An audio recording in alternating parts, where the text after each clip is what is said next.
Okay,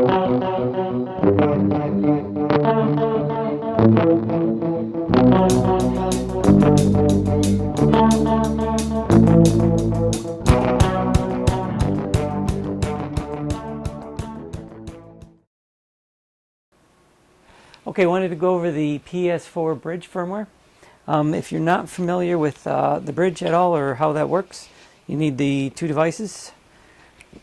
So here we have the adapter, in this case the Gamer Pro, and then in this case we have the bridge.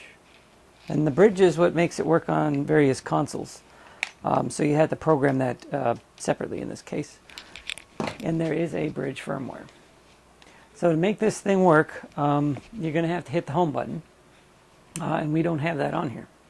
So to do that, you're going to have to select and then start. That is your home button. That's how that works. Now, if you don't have a select button at this time, you won't be able to use that controller. There are options that we may explore, like holding the start button for a long period of time, or in my opinion, I think the better way to do it is just auto press home when you connect it. So we'll be looking at that in the future. But for any controller that you want to use on the PS4, you will need a select and start so that it can recognize it. But as you can see, once you recognize it, it works just like it would. Now, there's some interesting things about the PS4 that we're going to get into. But just so that you know, the average controller does support rumble, so you get rumble action. Both motors, in this case, you got your heavy and then your light motor. They'll work like they should. But on the PS4, there are a couple other options. One would be the gyro, and then two would be the touchpad. But for obvious reasons, you're not going to get that out of this controller. So I'm going to show you some neat little tricks for what you could do to get that functionality if you wanted to. But if you're just looking to use controllers, like let's say you want the NegCon to work on PS4, this would be your best approach. So any controller is going to work that can connect to the adapter, and then you have to be able to find a way to hit the home button as mentioned. Alright, so the second part of the video, we're going to get into the touchpad and gyros. Alright, now I apologize. I am trying to put a computer into a projector screen and the resolution is just a little funky here. But what I want to go ahead and demonstrate, if you can see it on the screen, and I have a nunchuck here connected, you can see we can still have access to the analog. You do get two buttons. But if you look at the bottom, right above the shadow of my head there, you can see that the gyros work left and right and up and down. Now you don't get the yaw. That's just something that's not possible with the nunchuck. And that, that's a limitation, so we're stuck with that. But you do have those two main gyros that you could use. Now if you had a blender, you can put the PS2 controller in with the nunchuck, and then you would get gyros on your controller, or any controller for that matter. The blender allows you to put two controllers into one.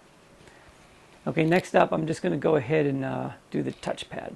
Okay, and I did fail to mention, the reason I'm doing this on the computer is I don't have any software to easily demonstrate touchpad and gyros, but if there was a game that supported it, that would probably be easier to demo.